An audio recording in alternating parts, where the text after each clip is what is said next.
Hello, good evening. It's another wonderful Sunday evening here on Metropolitan Television. It's day number 8 in the month of October 2023. My name is Kennedy Mona and you're welcome to Iron Port. Remember, the show is proudly powered by the Ghana Ports and Harbours Authority and it's brought to you by the Ghana Revenue Authority, Guel PLC, Serene Insurance, Ghana Link Network Services, Meridian Port Services, MPS, and indeed Phoenix Insurance. Remember, our media partner is the Business and Financial Times, the BNFT. If you want to have a grasp of all that transpired on the show tonight, make a date and grab the Thursday edition of the BNFT, and you'll be able to see all that happened here on the show tonight. We are streaming live on our social media pages. On Facebook, we are live at Ghana Ports and Harbours Authority. Ghana Ports and Harbours Authority. Still on Facebook, we are live at Port of Tema. And on YouTube, we are streaming live at Iron Port Ghana.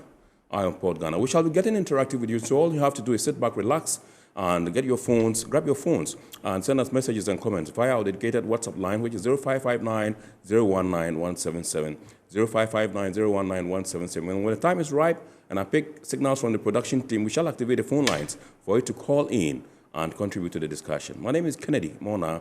We're going for a quick break. When we return, we'll continue the show. Please stay with us.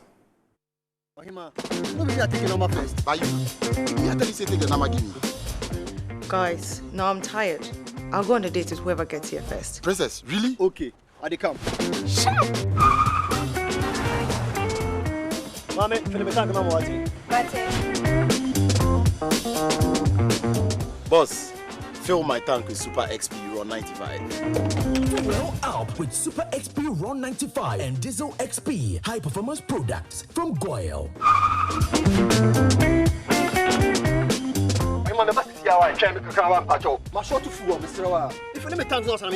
Sorry, Tony got here first, so I'm stepping with him. Oh, cut him.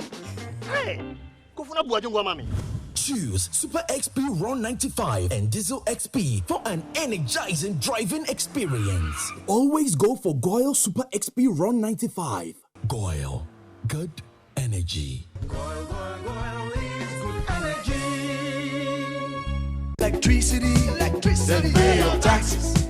Yeah. Our taxes, our future. Because you see, without our taxes, we wouldn't have good roads, good schools, better hospitals, street lights, and other very important social amenities. When we pay our taxes, we give our children free and quality education. Talga, my money too small. Why should I pay my tax? Look, small. Salifo, it doesn't matter how small or big your business or income is. You still have to pay your taxes. The little taxes from each and every one of us, when put together, could give your community clean water or that deprived school with tables and chairs. Please pay your taxes. It is your responsibility. It is your civic duty. It is the law. Impressive factory. If only I had listened to you, I wouldn't have been in this mess. That devastating fire virtually wiped out the whole factory and my warehouse. Remember my misfortunes last year? Serene Insurance Asset All Risk Fire policy that I took were there to pay for my damaged stocks in the warehouse. And my machines that were affected by the floods have been replaced. My accident vehicle is back on the road thanks to Serene Insurance motor policy. Currently, my goods are on the high seas, covered with their marine cargo insurance policy. I was just telling Ajima about Serene Insurance. Oh, Ajima, tell him more. As a road contractor, I make sure I do my contractors all risk insurance for the projects and then workers' compensation for all the workers on site. With Serene Insurance, they will make sure they will cover your unknown tomorrow today. Serene Insurance, a new face of insurance. Call us now.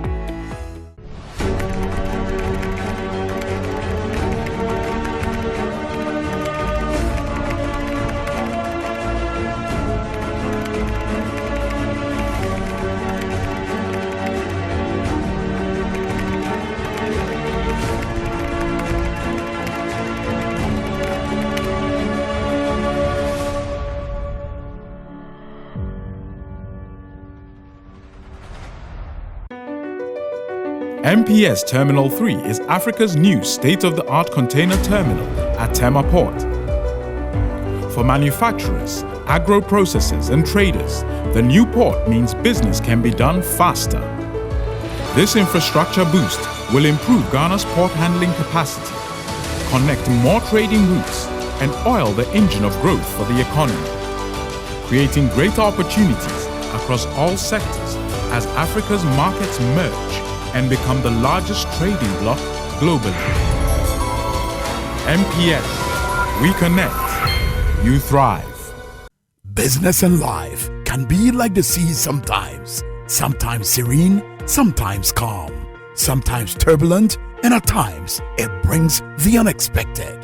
However it is like, trust Phoenix Insurance for your home, car, business, and marine insurance needs. Call 0302 246 319 or 0243 690 492. At Phoenix, you experience a delightful service delivered with wisdom. All right, so welcome back. We are now going to take a look at happenings in the port and shipping industry during the week. And during the week, the Port of Amsterdam, together with the Ghana Ports and Harbours Authority, signed a memorandum of understanding for cooperation. Let's take a look at that story. Memorandum of Understanding has been signed between the Ghana Ports and Harbours Authority and the Port of Amsterdam International for the parties to deepen and broaden their cooperation ties.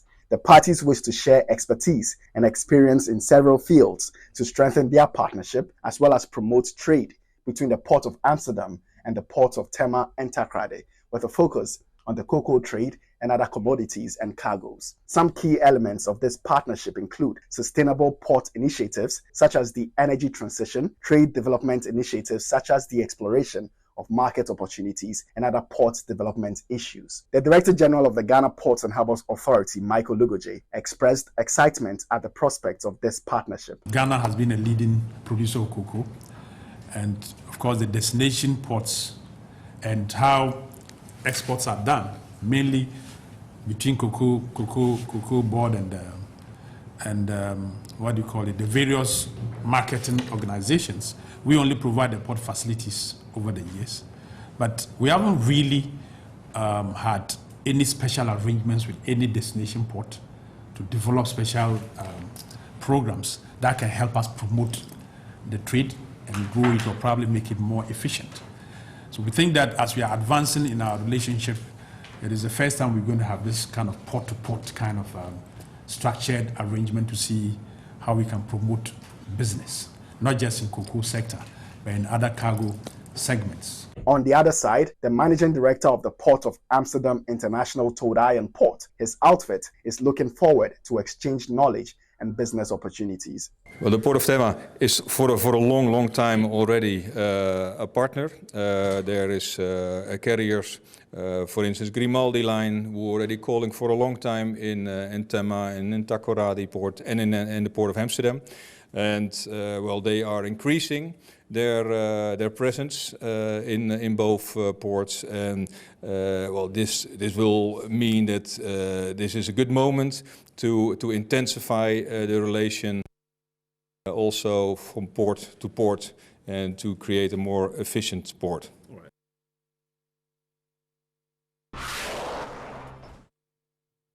All right, so that was one major event that happened, in the port and shipping industry during the week. We're now going to take a look at some international port and shipping news. Car manufacturers and dealers globally are confronted by a shortage of capacity from the vehicle transport ships and mounting backlogs at rural port facilities. DP World Yaremka in Turkey, working with China's state-owned auto manufacturer Chery Automotive, reports it has come up with a new racking solution that makes shipping cars and containers a more financially viable alternative to help alleviate the delays in transportation. DP World reports it has designed a new rack that increases the efficiency of loading cars into containers to address the significant delays and congestion in Turkey's vehicle imports. Using this alternative solution to help make more cars flow into the country more quickly, DP World reports it began importing 10,000 vehicles by putting new SUVs from Chinese automaker Chery Automotive into containers.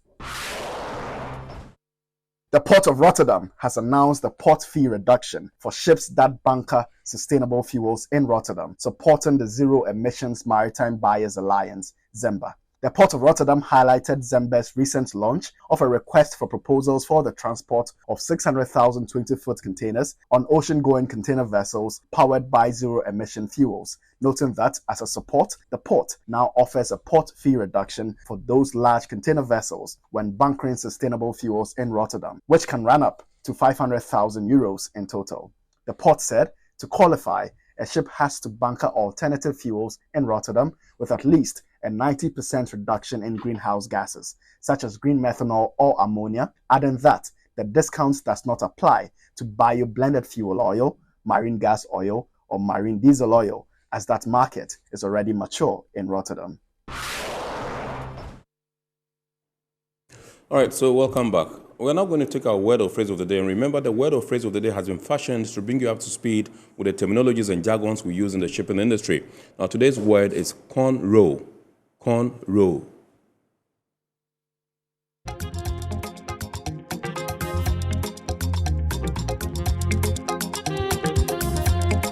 A corn-row vessel is a type of ro-ro vessel which carry containers not only on trailers but also on cellular guides on the weather deck, with these containers being loaded by gear over the rails and not by trucks using the vessel ramps.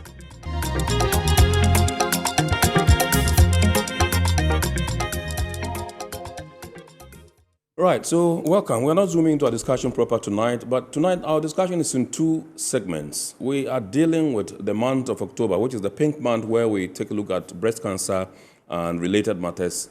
And we also take a look at the Yaoundé architecture, which is like 10 years today, 10 years this year. We're going to take a look at reviews and recommendations, how far it has spanned, some of the things that have happened. I'll tell you what the Yaoundé, architecture is when we get to that particular point. But for now, we'll be doing breast cancer. It's a month of October. Every October, this is what we do. The International Maritime Hospital is at the forefront of championing some, programs and some, campaigns that would get you to take breast cancer awareness seriously. I was reading the other day, and I came across something that said even men can have breast cancer. I don't know how true that is. Tonight, we're going to take a look at that and how a man can be affected or impacted or affected with breast cancer. So with us in the studios tonight, we have Dr. Charles Ansan-Labi, who is a general surgeon at the International Maritime Hospital. Together with him in the studio is Madam Sandra Koba, who is a resident oncology nurse, also at the International Maritime Hospital. Good evening, lady and gentlemen. Yeah, so who takes the first question? What is breast cancer? How do we get it? So when we talk about breast cancer, is to deal with the breast, the female breast, and men too, you have breast. So basically the human body is made up of cells. Right. So the breast is also made up of cells. So when the breast is affected, that's when breast cancer comes in. So breast cancer is basically malignancy of the cells in the breast. When they becomes abnormal and then they grow out of proportion, then we say that you have a breast cancer. Yes, I know you've always told us to, or women, to examine their breasts by kind of like that kind of thing. And when they suspect there's a lump there, must the lump necessarily be accompanied by pain, or just need to identify the lump? Then you can see, hey, this is a danger signal. Okay, so with actual cancer, the lump is not painful. And that is what women, we fail to report because we don't get the pain. But anything in the breast, and it's not only the lump that signifies you have a cancer. Right. There are other signs that we also see, and then that we are also preaching to our women for them to observe and then report quickly to the hospital. And these signs, some of them are nipple inversion. When you see your nipple pulling inside, in quotes, that's the nipple inversion. Right. We have nipple deviation. The nipple has originally moved from its original position to another part. That's the nipple deviation. When you see those signs, quickly you come into the hospital, then we check, we do further investigations. We also want you to also observe how your breast also looks. So if there's any slight changes on your skin of the breast, we are saying that report. There are other inflammatory signs you also need to also look out for. You see redness either on the nipple, the areola, or the skin itself. When you see the redness, you touch it and then you see that it's warm. Quickly, we are saying that come to the hospital, let's check and then find out. So it's not only the lump and then pain. There are other associated signs and symptoms we also look out for. Awesome. Let me come to Doc, and if you can give us a sense of what the risk factors are as far as breast cancer is concerned. Right. So with the risk factors, we normally look at the fact that you're a female. So the fact that you're a female will increase your chances of getting breast cancer. So when you take a man and a woman, the chances that a woman is going to get breast cancer, it's about 99%, and that of a man is 1%. And the reason why they tend to get that, it's because of that prolonged exposure to estrogen. When you compare a man and then a woman, the woman has more estrogen effect than the man. So the very reason why somebody will be at a risk of getting breast cancer, it's the fact that she is a woman. Right. And then the second reason, it has to do with advanced age. So once you are growing up in life, it means that your exposure to estrogen, the duration that you are being exposed to estrogen is going up. And it's been known that women above 50 years of age tend to have breast cancer, and the percentage is about 80%. So 80% of women older than 50 years tend to have breast cancer.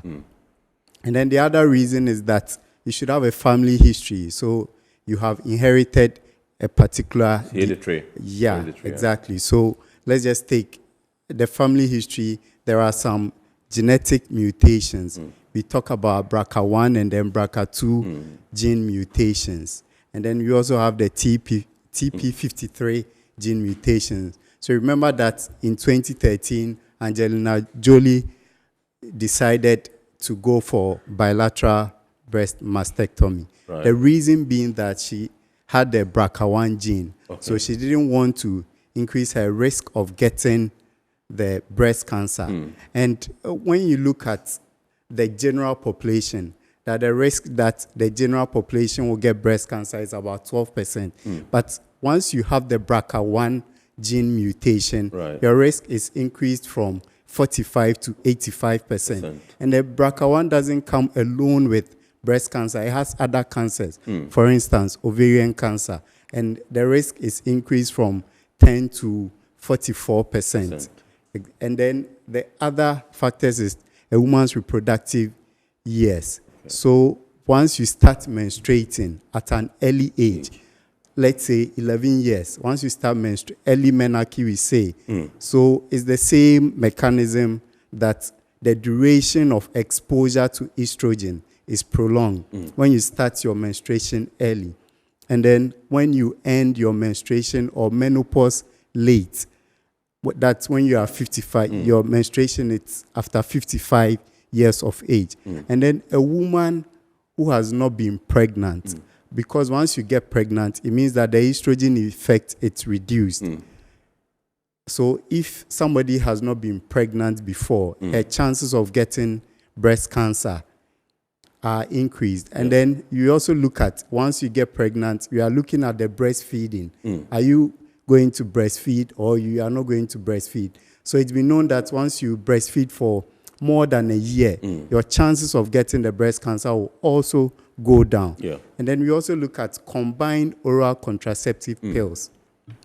So people who take these combined oral contraceptive pills too, they tend to increase their chances of getting breast cancer. And then we look at other factors, that's the modifiable factors. So the ones I spoke about, they are the non-modifiable. You can't do anything about them. It's an inherited trait.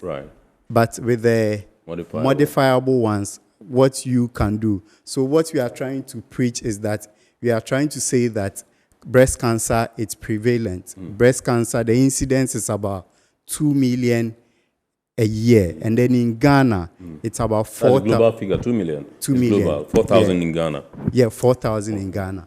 But the Ghanaians, because they present late, they tend to, about half of the 4,000 people who tend to be diagnosed with breast cancer, they die because the individuals present late. Right? So the message we are trying to put out there is that we have modifiable risk factors. So the modifiable, it means you can do something about it to reduce your chance of getting the breast cancer. So we are looking at exercises. You should be able to exercise regularly. That's for prevention. Okay, you can also, exactly. So it's also in a preventive way. So you should be able to exercise. Right. And then at the same time, once you are exercising, it means that you are trying to reduce your weight because it's the same knowledge out there obesity that a risk factor? Obesity. Once you are obese, it means that your insulin level is high, and insulin promotes the growth of cancer cells. Right. And then in the cells or in the breast, we have abnormal cells. And then these abnormal cells, once they grow, they form a tumor. That's what we call the cancer. And then they invade other healthy tissues. So if you are obese or a bit overweight, and then it's post-menopausal, it means your chances of getting breast cancer are high. And it's about 30% from research. And then apart from exercise, and also you are looking at exposure to radiation. Right. Yeah, there are some people who had conditions that made them go for radiation. So once you get exposed to radiation, to your chances of... Awesome. All right, let me come to you and find out from you. He mentioned that the global figure per annum is 2 million, and in Ghana, we have 4,000 cases every year. How pervasive this particular phenomenon on the global stage, or even, generally? And, what is the actual cause of this trend? So the actual cause is, for us as Ghanaians, we fail to come to the hospital very early. We rather listen to people outside than rather the experts who have the ideas. So they present very late. And even this figure is even questionable because most people don't even come to the hospital. Right. Most people resort to herbal medicine. Some goes to the our churches. So the figure in question is even questionable. Right. But it's so alarming. It's so alarming. When you come to Kolebu and you see the women that come in with breast cancer, you will marvel. Right. So sincerely, breast cancer is there. Our women should know. Is it the same massive, as it were, patronage that you receive at IMaH? Yes. In terms of numbers? Yes. So with our routine outreaches, we saw about 1,200 people, majority being females. Right. And we had some few males walking in. Right. And out of that 1,200 people, yeah. we had 51% of them coming with abnormalities. But God being so good, when we did the mammograms and then the breast ultrasounds, we didn't get anybody with a cancer. Right. But we were so happy, at least the women came in, at least we screened and then we knew that you are safe. Therefore, you go and then work on the preventive measures so that you don't have the cancer. Right, so we'll just find out from you what the International Maritime Hospital is doing, to fight breast cancer. I know this year, every year you have a program targeted at, reducing and preventing and creating awareness and all that. What are you doing this year? Yes. Okay, so this year, every year we do it, we create awareness, especially in October, but we have an oncology setting which sees all sorts of cancers, especially breast cancer. We have a clinic that we do the chemo aspect, the chemo bit in case you have the cancer. Right. We do our hormonal, we do our targeted therapy, we do our immunotherapy as well. And then we are not doing it alone. There are some facilities and agencies that also come and then partner International Maritime Hospital. Last year, we went with some TV stations. Right. We went as far as Malata Market. Okay. We went to AMA, Accra. We did Tema Committee 1, where we saw all sorts of women coming in and getting screened. And I'm so happy. At least now our women are understanding there's something called breast cancer, and they are coming in. So Right. Dr. You want to add? The International Maritime is doing a lot in the fight against breast cancer. Yeah, so we are creating the awareness out there because IMaH is providing educational materials. And at the same time, it's organizing free screening for individuals. So at Maritime, for instance, because it's the month of October. You can pull your microphone to, yeah, sure, absolutely, great. Yeah, because it's the month of October, we encourage each and every individual, not necessarily a woman. A man can also get breast cancer. So we are encouraging everybody to come and then get screened. Yeah. And then apart from that too, we offer discount packages on mammogram. So you get about 40% discount on breast ultrasound and then mammogram. And so these are the things we are doing. And then we are also going to other institutions. Right. And we are going to churches and other places to screen the people. Yeah. Because we are taking the hospital out to the people who cannot come to the hospital. Now we are sending the hospital to them to get the screening done. Right. Okay. So let me come to you and find out how, stakeholders in the maritime industry or people that are in the maritime industry can benefit from what you're doing in the month of October as far as your awareness creation is concerned, and whether there's something special for them beyond, Okay, so before I tackle on that, I want to thank GPHA, our mothers and then our parents. And then what they are doing or what we are doing for them is, like Doctor said, we are taking the hospital out of IMaH to them. So we offer screening in their premises, also to create awareness and also to pick up abnormalities. Yes. And then with the other bodies, we also have other bodies like NPA. We did with NPA. We did with graphic communication. We have others we are also doing. Yeah. For GPHA, I will say that if they have access and if they have the time, they can equally also walk in. We have the free screening for them as well. We are not taking anything. Right. All that we want them to do is to walk in, and then we will give them the excellent services from our experts. All right, Doc. So I mentioned in my intro that I read somewhere within the week that men were also prone to breast cancer. How true is this, and what's the percentage, of men that are at risk of breast cancer? It's very true. A man can also be predisposed to breast cancer. The percentage is 1%. Okay. Yeah, so if you take 100 men, only one person or one man is going to be predisposed to breast cancer. Yeah, and then the reason is the same reason, being the estrogen exposure.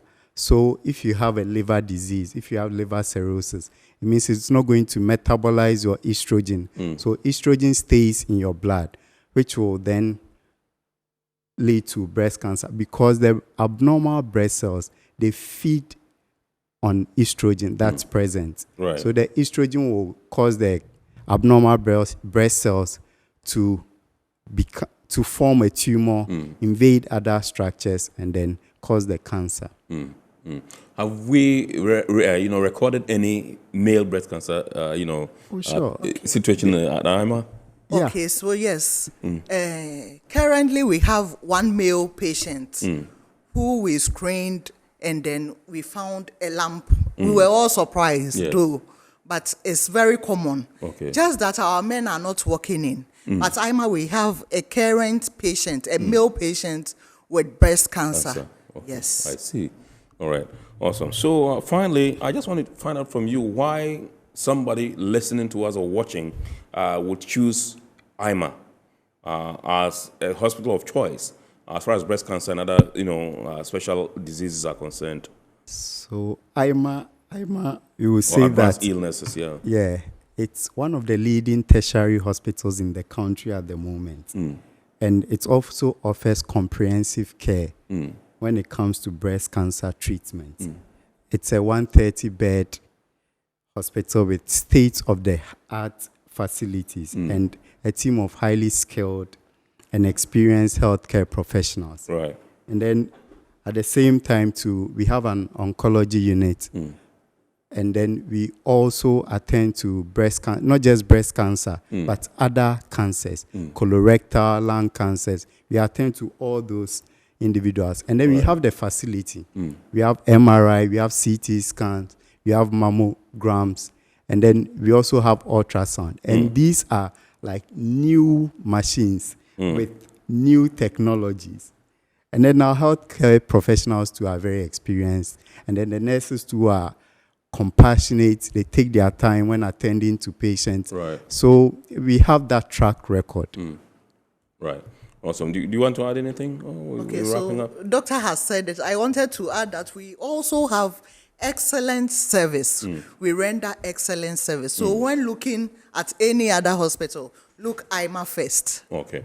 Are there any activities lined up, or you'd want to create awareness about? So for this October, our screening days are Mondays, Wednesdays, and then Saturdays. Right. But if you are busy on any other day and you want to walk in, you are also welcome, because we really want to screen and get to know if you have cancer or not. So any other day you can come in. And please remember, of our 40% discount, it's not happening anywhere than IMaH. Our 40% discount on mammogram and then breast ultrasounds. Awesome.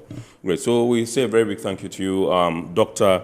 Charles Ansant-Labi, General Surgeon, International Maritime Hospital, and then Madam Sandra Koba, Resident Oncology Nurse, International Maritime Hospital. Thank you very much for sharing some time with us and for telling the viewers and listeners what they need to do to prevent breast cancer and where they should come, if they seek specialist care as far as health is concerned. We're grateful to you. Thank you and for have having a blessed us. week. Yes. Right. So viewers, those were our guests from the International Maritime Hospital. Remember, the month of October is the month of Pink Month. That's cancer awareness creation. And you've heard our guests from the International Maritime Hospital. We're going for a quick break. When we return, we'll zoom into our main discussion for tonight. Please do stay with us.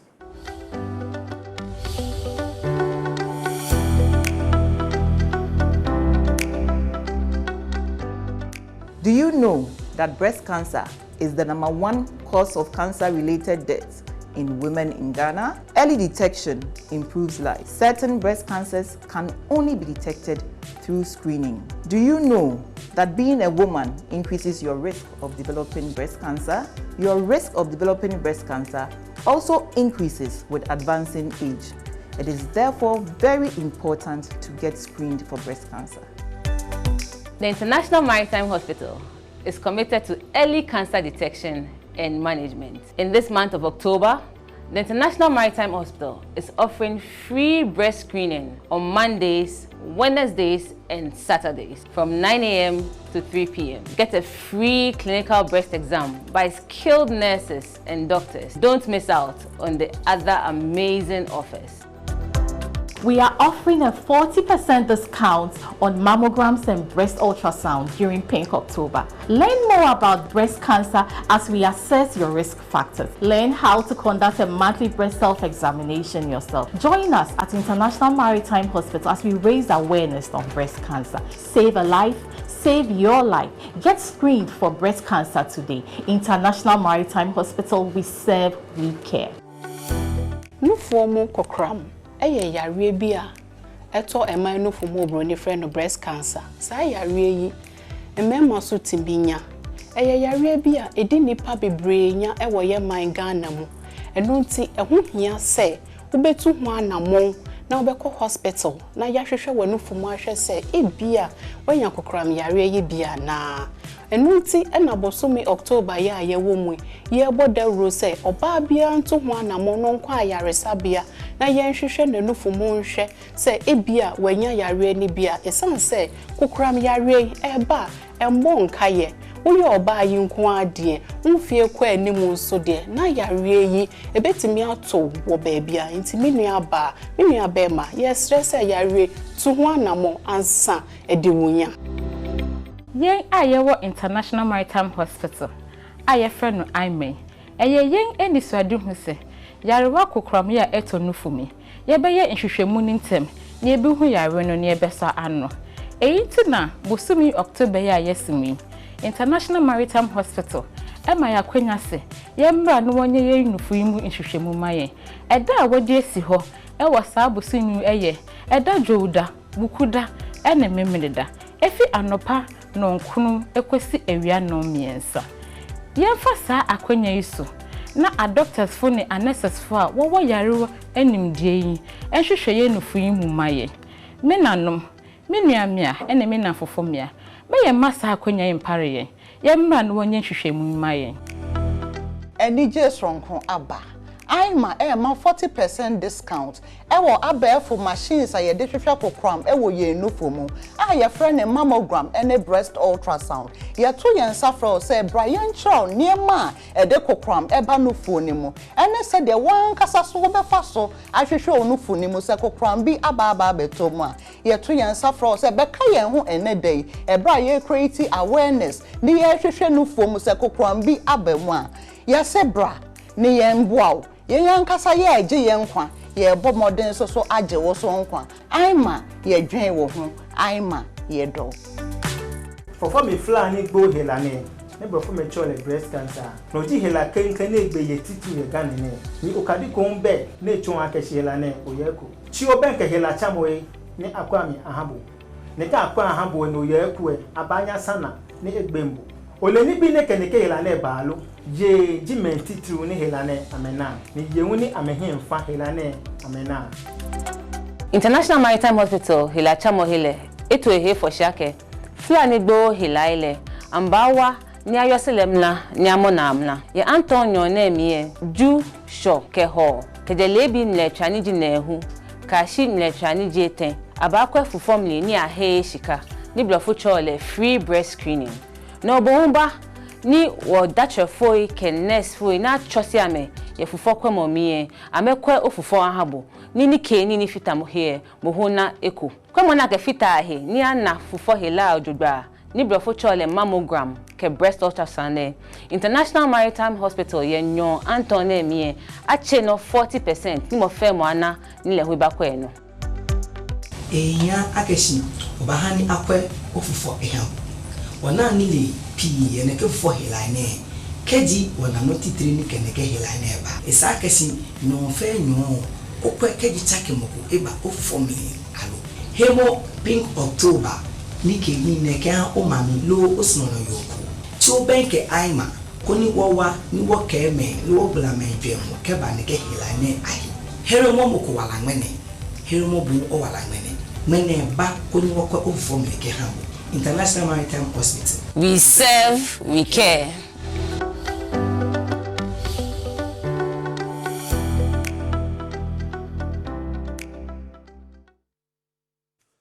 All right, so welcome back. We are zooming into our discussion proper tonight, and tonight we're taking a look at the Yaoundé architecture. It's 10 years old, and we're just trying to review it and see what recommendations there are. Now, the Yaoundé architecture came about in 2013 when leaders from the ECOWAS community, that's ECOWAS Economic Community of West African States and Economic Community of Central African States, together with the Gulf of Guinea Commission, came together in efforts aimed at fashioning strategies towards combating illegal activities, piracy, amongst others, in the Gulf of Guinea. Now, this particular summit in Yaoundé gave birth to 3 products. That's the Yaoundé Code of Conduct, that's one. The second is the Head of State Declaration, and the third one is the Memorandum of Understanding, between regional organizations. Those are the 3 mechanisms that the Yaoundé architecture gave birth to. That was the Yaoundé summit. And so tonight we're trying to examine how far we've come 10 years after implementation. What have we achieved? Has there been a reduction in the Gulf of Guinea as far as some of these illegal and illicit activities are concerned? And what's the way forward for us as far as our quest to fight crime in that particular area is concerned? Tonight, I'm happy to announce that we have somebody from the Kofi Annan International Peacekeeping Training Center to discuss the Yaoundé architecture, coming on the heels of an event they organized quite recently. And so I'll introduce to us in the studios Madame Efua Ajewa Lamte. She's a senior researcher at the Faculty of Academic Affairs, Kofi Annan International Peacekeeping Center. Welcome, Madam, and thank you very much for obliging us. So if you can give us a brief history about the Yaoundé architecture, I would appreciate. And then it will set the context for our discussion. In 2008, there was an armed robbery attack in Limbe, which is a coastal country in Cameroon. And the armed robbers were alleged to be pirates. And so they stormed this coastal country and they were able to make away with large caches of money. Right. And they also escaped via boats. And so this singular incident sparked off the collaborative efforts in the ECAS region, and it eventually led to the Economic Community of The ECAS region. Yes, the ECAS region. They started the action on maritime security. That's the economic community of West Central African States. Yes. Absolutely. Yeah. And so they came out with a regional strategy in order to be able to stem the tide of piracy. Right. In a similar fashion, when we move back to the West African sub-region, you realize that in 2011, Benin's waters were also overrun by pirates. Right. And it got so bad that Benin and Nigeria had to meet together in what is termed Operation Prosperity in order to be able to rid the seaports of pirates. And then again, in the same year, the president of Benin then, Yaya Boni, he made an appeal to the United Nations Security Council to help them dislodge the pirates from their waters.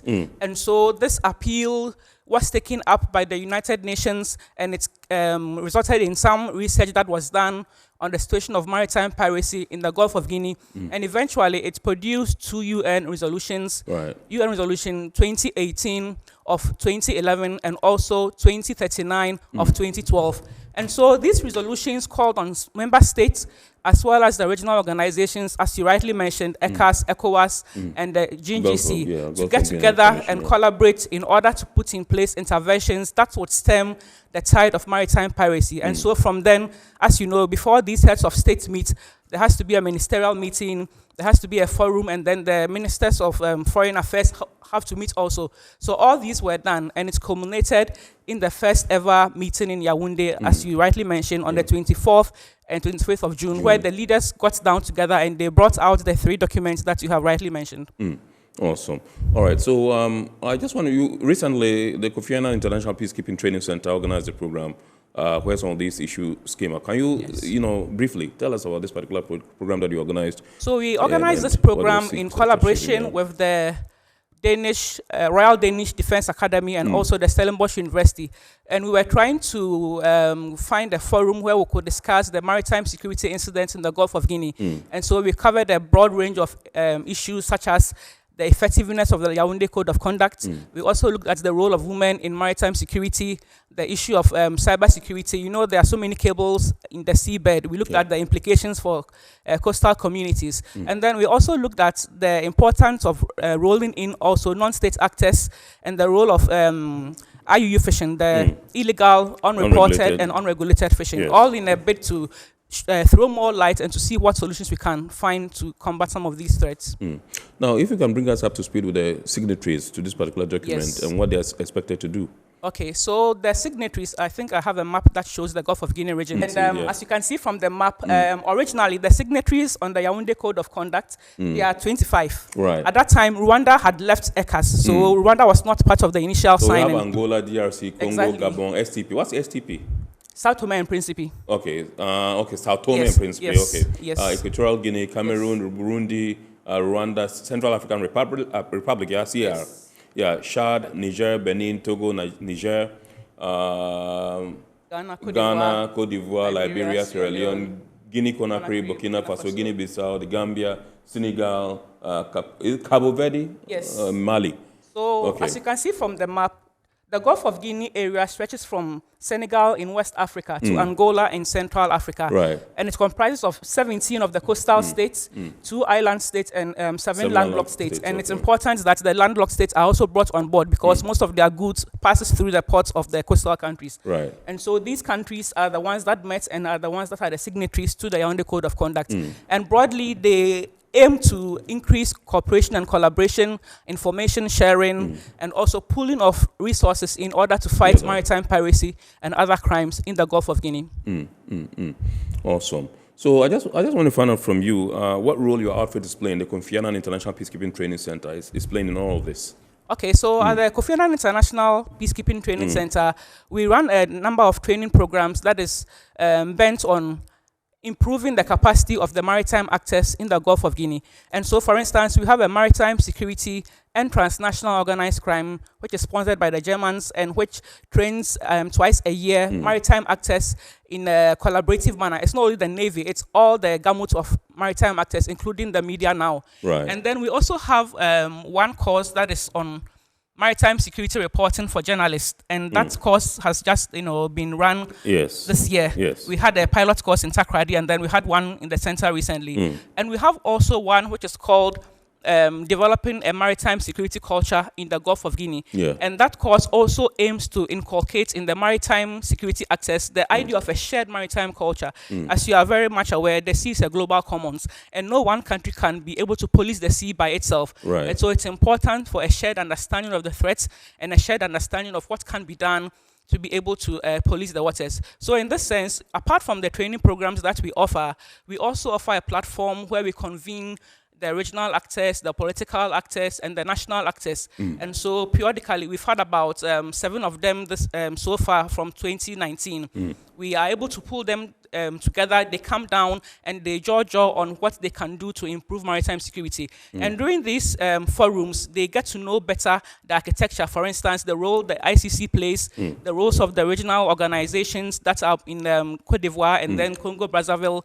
And also they get to put a human face on the next person who is working on maritime security in a different country. Right. We also do some knowledge products. We do empirical-based research on very critical issues in the sub-region. So, for instance, we've done one on incident reporting mechanisms in the Gulf of Guinea. Right. So we try to understand why ship owners or captains would rather call their masters instead of the nearest center when they are attacked. Right. And then we also try to look at how maritime crimes impact on the lives of women. And so we do all of this research, and we hope to be able to attract policy attention for them to know the issues that are happening in the maritime space, and for them to also put in place the necessary policies that seeks to address them.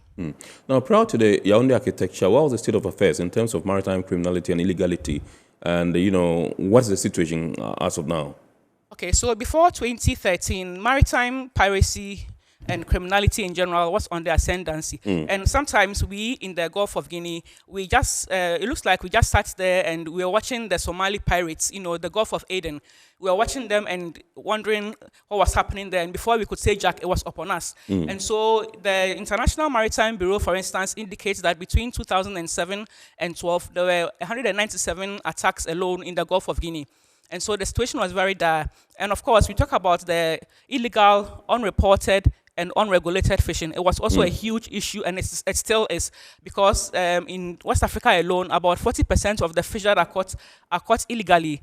And it's estimated that about 1.5 billion is lost annually due to the loss of the fish in the Gulf of Guinea. And so the situation was really very dire in the Gulf of Guinea. And what was missing was the response mechanisms to be able to combat them. And that is what the Yaoundé architecture then provided in the Gulf of Guinea. Now, one of the major, objectives of the Yaoundé architecture is to help, cooperation, collaboration between states, so we can fight illegality, in the Gulf of Guinea and all that. Now, in terms of information flow, we have the Maritime Organization Center, that's the MOCs, which feeds the Maritime Multinational Coordination Center at the 5 operational zones in the region. If you can tell us what the 5 operational zones are. All right. And then we also have the Regional Maritime Security Centers for West Africa, that's CRESMAO. Yes. And the Central Africa, that's CRESMAC, who report to the Inter-Regional Coordination Center, that's the ICC, yes, as you mentioned. Yes. What happens practically, so far as information flow is concerned? So I think to make First it of all, easier, you tell us about the 5 operational zones. All right. And then you tell us what happens in terms of information flow, in the hierarchy, right. like in a chronological form. All right. Yeah. I think I have a chart there. Second okay, so that should be projected as which well. Would be very helpful to. Okay. I think shortly it will be on screen. All right. So the framers of the Yaoundé Code of Conduct were visionary in their approach in hindsight, because they took it from a bottoms-up approach in which they are. Not this one, the other one, please. Yeah. Is that what you're looking for? The next one. The next one, okay. Yes. So if you can go to the next one, production and yes. Okay, so sure. I hope it's clear to our viewers. Yeah, it is. But if you look at the chart, there are different strategies and levels of the architecture's operational flow chart. And so at the bottom level are the national actors. Yes. And so the 25 or the 26 countries that are part of the Yaoundé architecture are in all of these 5 zones that you are seeing there. Right. So for instance, we have the zone A, the zone D, the zone E, the zone F, and then the zone J. West Africa alone has 3 zones, and then Central Africa has 2 zones. Right. And if you look at the zones, all the countries that are signatories to the architecture are grouped. So zone A has yes. Angola, Republic of the Congo, Democratic Republic of the Congo, and then Burundi. Exactly. Zone D has Cameroon, Gabon, Equatorial Guinea, Sao Tome and Principe. Yes. Zone E has Benin, Nigeria, Togo, Niger. Yes. Zone F has Cote d'Ivoire, Ghana, Guinea, Liberia, Sierra Leone, and Burkina Faso.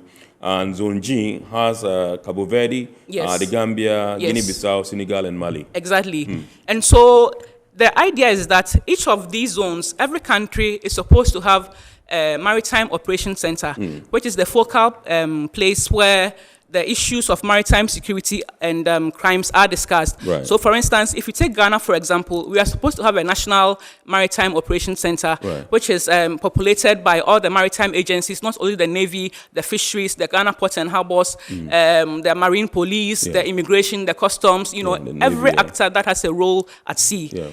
But in most cases, we don't see this happening because most of the time they use the Navy Maritime Operations Center as the national MOC. I think it's only in Sierra Leone that there's a semblance of that there. And so at the national level, the information that they get is supposed to feed into the multinational coordination centers. As you can see, those are the 5 zones that are just there now.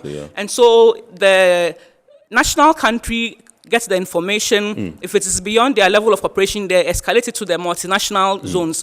For instance, because it may require hot pursuit, it may require them taking it up together. And so if it gets to the multinational zones and they are also not able to respond to it, then they also escalate to the regional centers. And so for those in West Africa, they would escalate it to the Cresmao, as you rightly mentioned. And for those in Central Africa, they would send the information to the Cresmac. And then, of course, it will then go to the Inter-Regional Coordination Center, which is at the top, at the strategic level, before it goes to the ECAS, the ECOWAS, and the GGC. And so the maritime the Yaoundé architecture is not fully operational yet because Zone J and Zone A are not fully operational, even though Zone J, which is based in Cabo Verde, ECOWAS has signed a headquarters agreement with them and they are waiting for some assets to be able to be fully functional. But it's not fully functional. Zone A is also not fully functional. So it's there's still time and there's still hope that once it is fully operational... 10 years down the line, are there any reasons why they are not functional? Well, I think it boils down to some logistical challenges, the age-old issue of funding, of financing, of who pays what, and then the countries also getting their act together and you know, putting together the necessary structures. For instance, before you get to the zone, the country that is sending you must be willing to pay for your upkeep. Because if I send you to Nigeria, for instance, I should pay your full board and lodge. But some countries are unable to do that. And so if you look at the multinational center in Ghana, Zone F, for instance, we have just about 3, Cote d'Ivoire, Liberia, and Ghana, who are manning it. But it's supposed to be reflect all the countries that are there in that zone. And so that is the issue, but it's a work in progress because if you look at the level of the regional zones, the Cresmao and the Cresmac, there's hope. In 2019, the staff there were quite skeletal, but now you can see that it's really now picked up and it's fully operational. I mean, the people are well represented there. And so I think there's hope for the architecture. It's only that at the level of the ICC also, there's a lot of work that has to be done there because the proposed staffing of 26 personnel is not what we are seeing there today. And so it's a work in progress, and I think we haven't done badly, and we still have some ways to go. But the reasons you just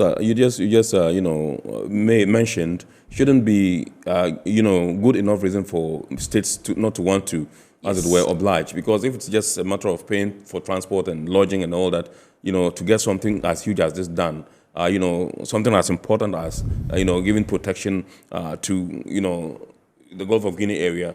I mean, I don't think any country has an excuse. Why do you think there seems to be that lack of interest and commitment, from some member states? That 10 years down the line, we can't see a full implementation of the Yaoundé architecture.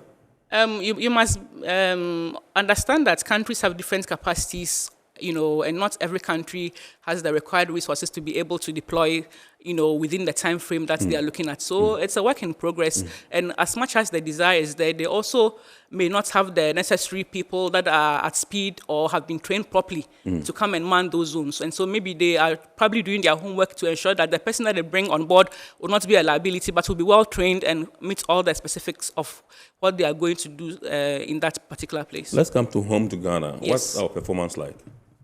Oh, Ghana, we are not doing too badly. I'm sure you heard that on the 29th of August, we recently launched our integrated maritime strategy. And so that's a step up for us. And we are also currently drafting our anti-piracy bill. And so I think we are doing very well. There.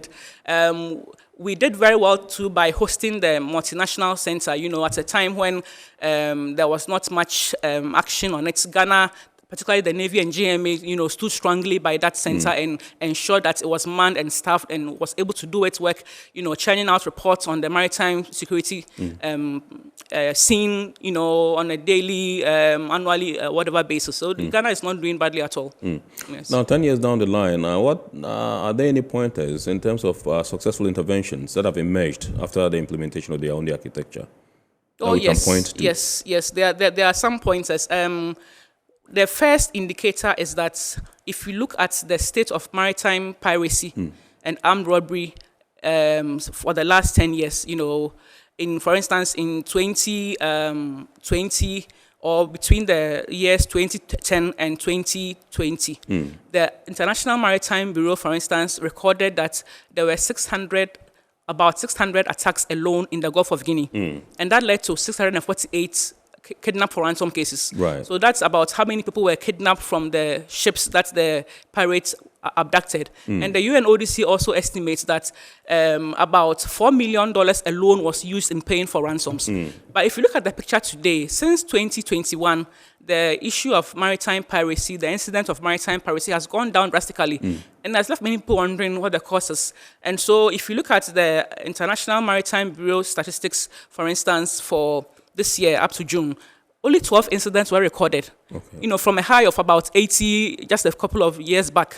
And so it shows that at least something is being done, and little by little you are getting there. Secondly, there were 2 instances of the Yaoundé architecture being used. The information was passed through the architecture, and they were able to board 2 ships. The first one is the MT Maximus in 2016. Right. Even though they got international support, the information was coordinated within the Yaoundé architecture framework, and it led to Nigeria eventually boarding the hijacked ship and releasing the pirates, releasing those that had been kidnapped. And then also in 2020, the Hailefeng 12, Hailefeng 2, a fishing vessel that was also attacked by pirates off the coast of Cote d'Ivoire. That one was at the height of COVID, and it shows that even though the international navies had all left the scene because of the COVID, the Yaoundé architecture partners were able to rally, and the information was spread throughout the architecture, and they were able to also apprehend the pirates, and who are now being arraigned and have now been fined in Nigeria because they have the anti-piracy laws.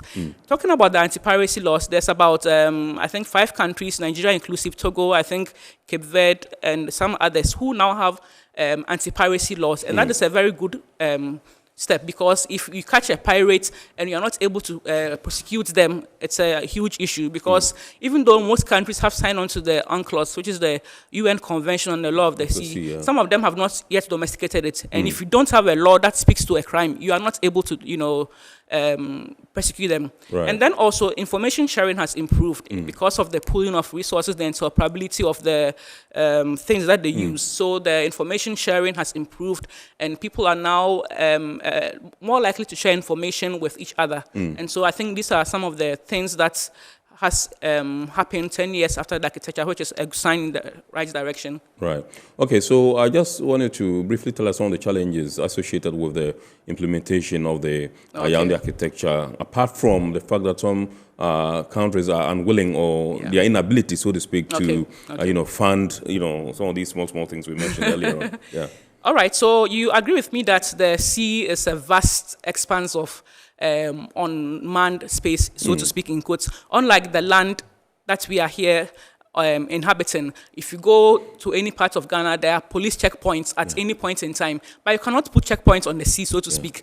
And so it's very difficult to, man or to check crime on the sea. And so it's important that we use technology and the use of naval assets to be able to do that. And that has been one of the major challenges, the ability to man the over 6,000 square kilometers of sea. That's one of the major challenges. In the same way, maritime domain awareness, it's important that citizens like myself and you have a good sense of our maritime environment. Most of the time, we do not appreciate the connections between the land and the sea.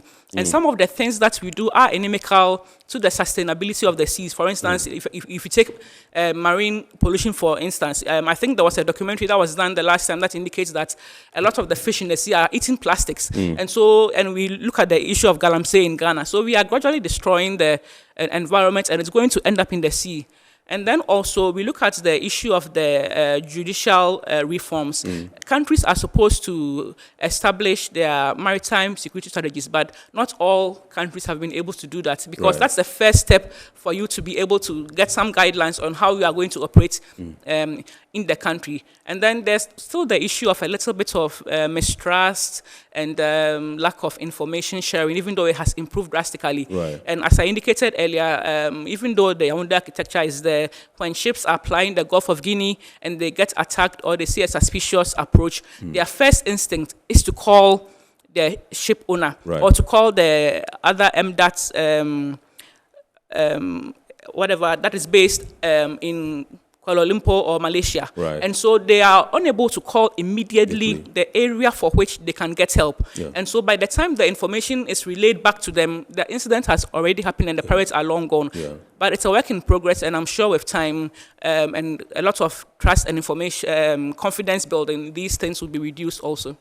Now, in terms of the implementation of the Code of Conduct, which was one of the mechanisms, the three mechanisms birthed at Yaoundé Summit, what obligations have been placed on member states or signatories? All right. So member states are first of all to produce their national maritime strategies, as I indicated. They're also supposed to set up maritime committees. And we see that a lot when we go to the Francophone speaking countries. They have what they call the State Action at Sea. And it's usually under the office of the Prime Minister. And so they coordinate all issues that have to do with the action of state at sea. And they are also to support and promote information sharing. They are also to network and to share intelligence of any maritime incidents or crimes that happen. And they are also to pull together resources, in the issue of the interoperability, so that if you look at Zone D, for instance, that has been very well done. They are able to police each other's seas because they have an MOU there. And so these are some of the things they are supposed to do. And they're also supposed to develop incident reporting templates that can report incidents and send them to the right authorities. So in a nutshell, these are some of the few things that all right, so in terms of implementation, if you can also touch on the issue of COVID-19, which came along the line, the lack of political will sometimes, and indeed some legal barriers that has hindered, progress as far as the implementation is concerned. Okay, so political will, sometimes the will is there, but it's the commitments that is lacking. So we can say seeming lack of... Exactly, okay, yes. Sometimes the will is there because if you look at what other countries are doing, you can see that there really is a great will, but then there is not much commitment to it. And so that is what the leaders must work on. And when it comes to the issue of the judicial issues that you mentioned, for instance, it's important that the lawyers, the judges are also trained. And so in this instance, the UNODC is doing a lot to train the lawyers and the judges to be able to understand the maritime security issues and to understand the gravity of the offenses so that they don't let them go off with a very small fine. And the last one you mentioned was, what was the last one you mentioned, please? Legal barriers. Yes, the legal barriers. Because we are not at the same place in the legal frameworks. If a pirate sees that you have a law here, he may flee to another country that has no law there, and so they just manipulate the legal loopholes to be able to commit their crime at sea. And so these are some of the few things that I can mention. Okay, so she's Efuajewa Lamte, a senior researcher at the Academic Affairs Department, that's the Kofi Annan International Peacekeeping Training Center. And tonight we are taking a look at the Yaoundé architecture, which is 10 years old. We're reviewing it and also looking at some recommendations and what the future holds for this particular document as we seek to implement it fully for the benefit of Western Central Africa and indeed the Gulf of Guinea area. We're going for a quick break. When we return, we'll continue the discussion. Please stay with us. Ohima, maybe you are taking number first. By you. You are telling me to take the number, give me. Guys, now I'm tired. I'll go on a date with whoever gets here first. Princess, really? Okay, I dey come. Shut up! Mame, feel me talking about what? Boss, fill my tank with Super XP Ron 95. Fuel up with Super XP Ron 95 and Diesel XP high performance products from Goyle.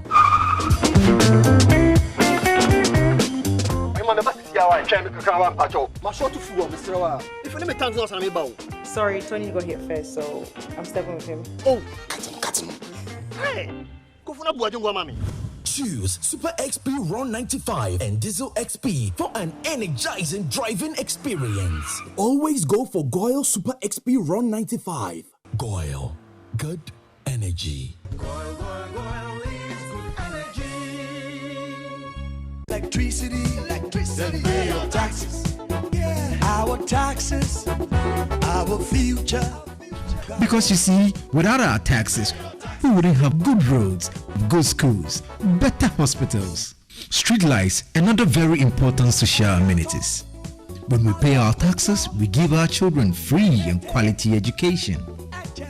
Talga, my money too small. Why should I pay my tax? Look, small. Salifo, it doesn't matter how small or big your business or income is. You still have to pay your taxes. The little taxes from each and every one of us, when put together, could give your community clean water or that deprived school with tables and chairs. Please pay your taxes. It is your responsibility. It is your civic duty. It is the law. Impressive factory.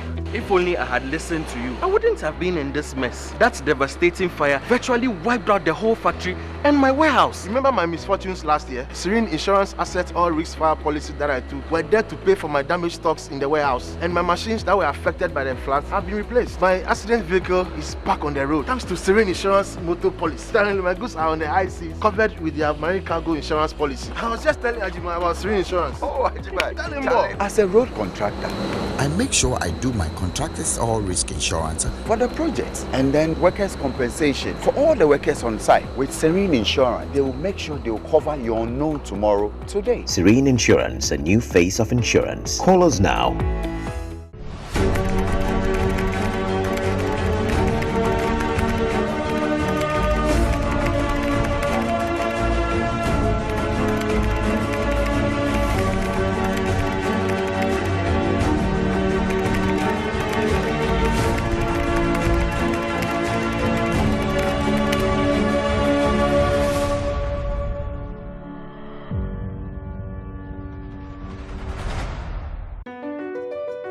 MPS Terminal 3 is Africa's new state-of-the-art container terminal at Tema Port. For manufacturers, agro-processors and traders, the new port means business can be done faster. This infrastructure boost will improve Ghana's port handling capacity, connect more trading routes, and oil the engine of growth for the economy, creating greater opportunities across all sectors as Africa's markets merge and become the largest trading bloc globally.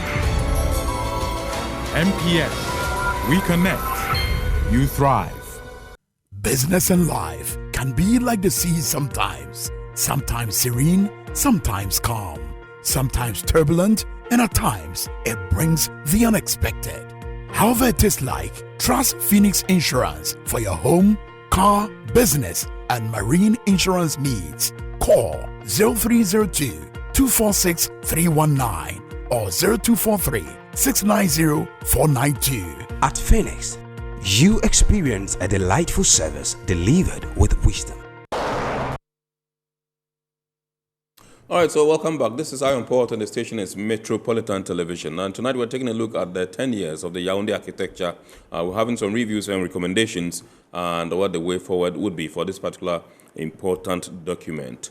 With us in the studios, Madam Efua Ajewalamte, Senior Researcher, Department of Academic Affairs, Kofi Annan International Peacekeeping Training Center. Yes, ma'am. So welcome back. Thank you. Let's take a look at the Yaris. Yes. The Yaris, you know, what it is all about in terms of maritime domain awareness. It is a maritime domain awareness tool. Yes. You know, tell us about it.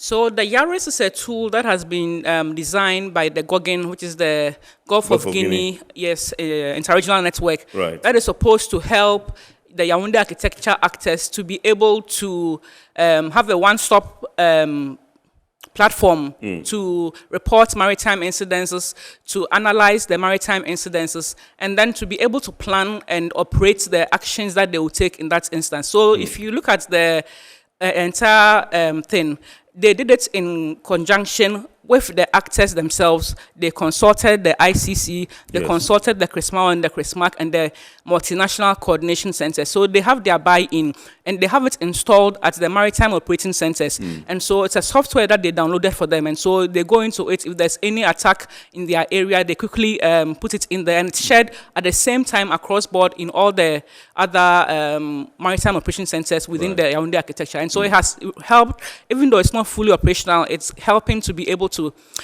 get the quick action that is needed when incidents are reported. And so I think it's going to help the Yaoundé architecture to be able to get actionable intelligence and information and to act on them in the time that is required. Right.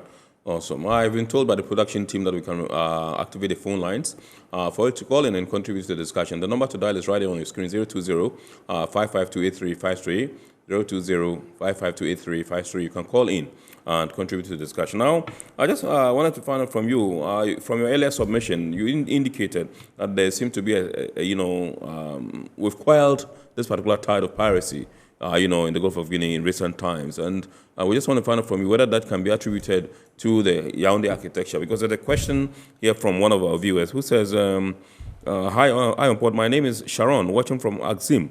In the last year, I haven't heard a lot of piracy issues, which I think is heartwarming. Is this owed to this Yaoundé architecture you are speaking of? Yes, yes. I think this quelling of the piracy activity in the Gulf of Guinea waters is a collaborative effort at the national, at the regional, and then at the international level. But we must give credit where it's due. I think Nigeria has taken a bold step in this instance. If you realize, over the past few years, because they have been named and shamed so often and have been put on the list of piracy-prone countries, which has resulted in higher war risk insurance premiums and has affected the cost of goods and services in Nigeria. Right. So they have made a conscious effort over the years to try to nip the problem in the bud. It's an open secret that most of the pirates come from the Niger Delta region in Nigeria. Right. And so they have been able to tackle the problem from the root cause. And it boils down to the obligations of the national states, where they are supposed to take the lead in curbing maritime piracy. So, for instance, Nigeria has developed what we call the Deep Blue Project, which is a $195 million project, which they have at the level of the NIMASA, which is their maritime agency. And together with the Navy, they have acquired land assets, sea assets, and also the air assets. And so there's no way the pirates can hide now. Right. They are watching them on land, they are watching them on sea, and they are watching them also in the air. Right. And so whenever there's a movement on the sea, they are able to detect it from the Falcon Eye architecture of the Navy, and they are able to deploy in the shortest possible time the helicopters or the sea assets that they have acquired. And so that has really supported. The other one that has supported is the presence of what they call the coordinated maritime presence by the European Union. And so they came into the Gulf of Guinea, and they also engage in some patrols. And so whenever they hear of an incident, they quickly also go there, and they are able to arrest the situation. Right. And so over the years, the pirates are now being a bit more careful. So if you look at the International Maritime Bureau records, you realize that from the latter part of 2021, Nigeria has not recorded a single incident of maritime piracy. Right. And rather, the pirates, the few that have occurred, have moved further afield to Cote d'Ivoire and Congo. Okay. And so the eye on the Nigerian waters in particular has been very strong in deterring these pirate activities. Right. This texter says, does the architecture make some sort of provision for acquisition of our own naval vessels to police our waters, so we don't rely on the help we have been getting from Europeans in recent years? My name is Tete, Newtown, Tema.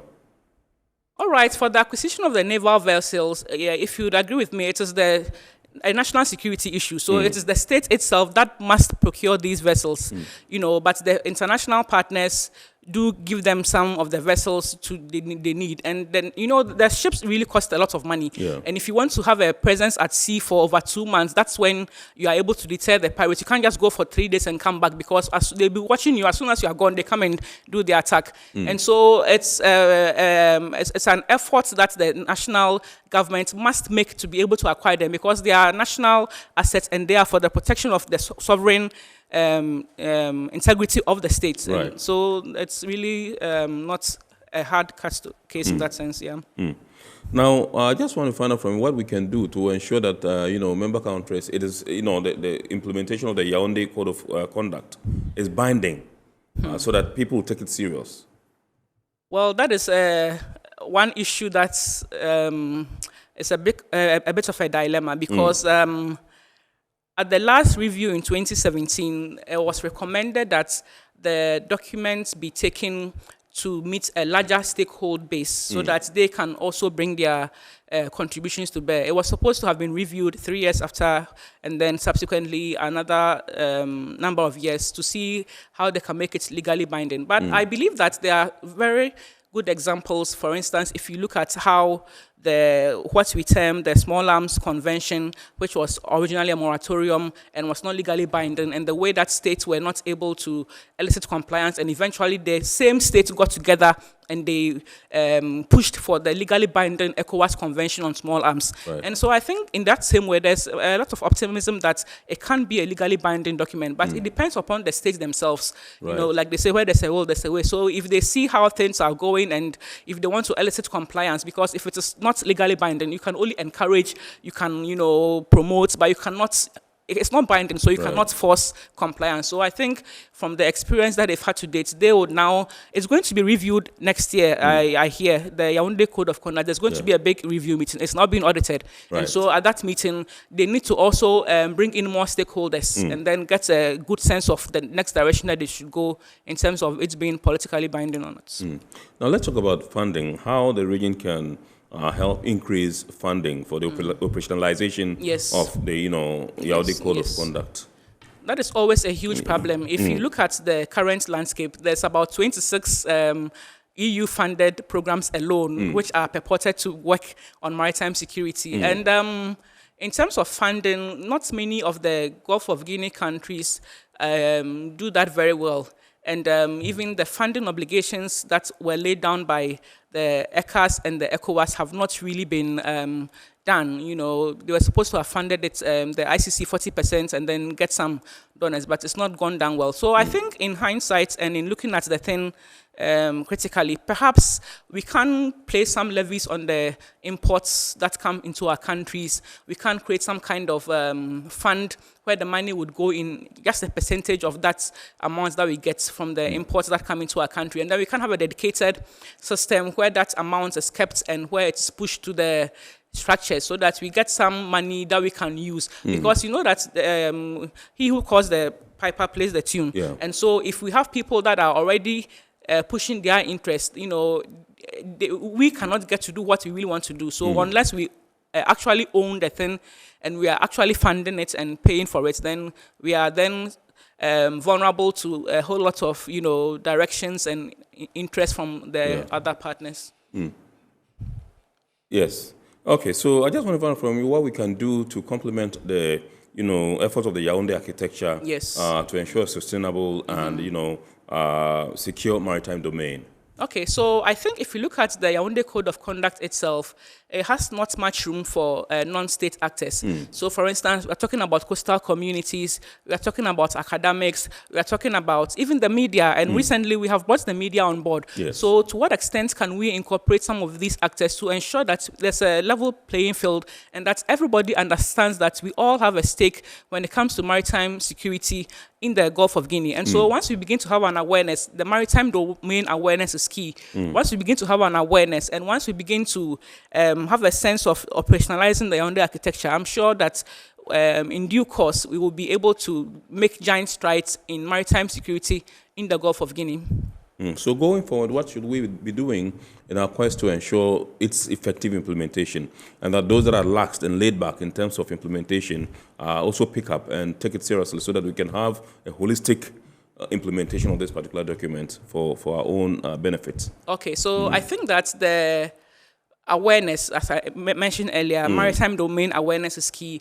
And then also there's the need to train the actors who are the helm of the affairs. Sometimes we routinely run courses at the center, and you ask somebody who is even in the Navy if they've heard about the Yaoundé architecture, and you'll be surprised, they will tell you that no, they've not heard of it. And so it's important that we are able to tell those that work on it what they are working with and what the benefits that come out of it when we are all able to do it well. And so we also need to rope in a lot more women. Women are very marginalized when it comes to maritime security, and we need to rope in a lot more women actors and activists who are able to also be role models for other women in the region. And then also on the issue of education, if you look at the maritime security field, I think in Ghana, apart from the RMU and the Ocean department in the University of Ghana, there's not much capacity for one to go and learn maritime security. So if you don't chance upon it, and if there's no opportunity created, you very well will not have any opportunity to be a part of the story. So I think we need to explore a lot more of these avenues. Right. Briefly, in 2 minutes, tell us about the mechanism number 3, which has to do with the memorandum of understanding between organizations, regional organizations. Briefly. All right, so that memorandum of understanding was between the ECAS, the ECOWAS, and the GGC. Yes. And it led to the formation of the ICC. Yes. And so it was to guide how the ICC would be established, the staffing, and the things that they were supposed to do at the strategic level. Yes. So basically that's what it's done. Yes. And how did it pan out? Well, it's not going very well there, but I think they need to, as I said, it's 10 years now, and so they are now going to assess and see what is done, because the staffing positions have not been very well filled.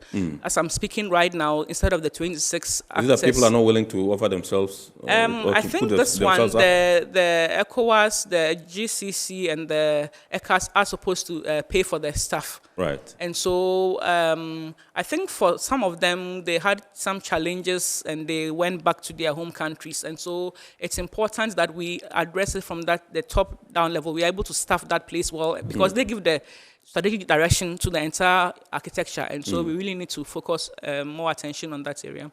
All right, so your wrap-up words, Yaoundé architecture, what should we be expecting in the years ahead?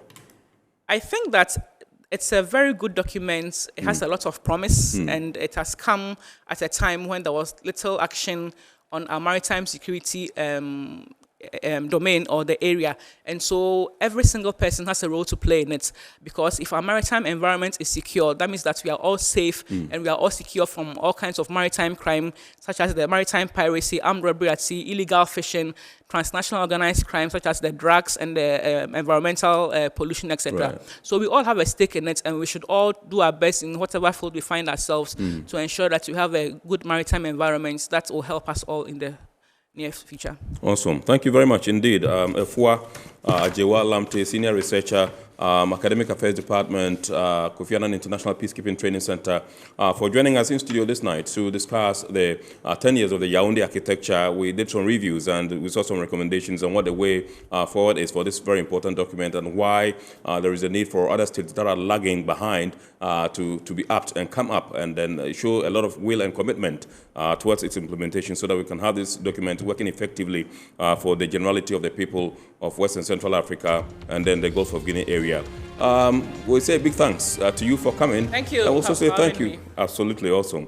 Also say a big thanks to our sponsors. That's the Ghana Revenue Authority, GWEL PLC, Serene Insurance, Ghana Link Network Services, Meridian Port Services, MPS, and Phoenix Insurance. Remember, the show is powered by the Ghana Ports and Harbors Authority, and we entreat you to watch the abridged version on Wednesday at 8:30 p.m. on Ghana Television.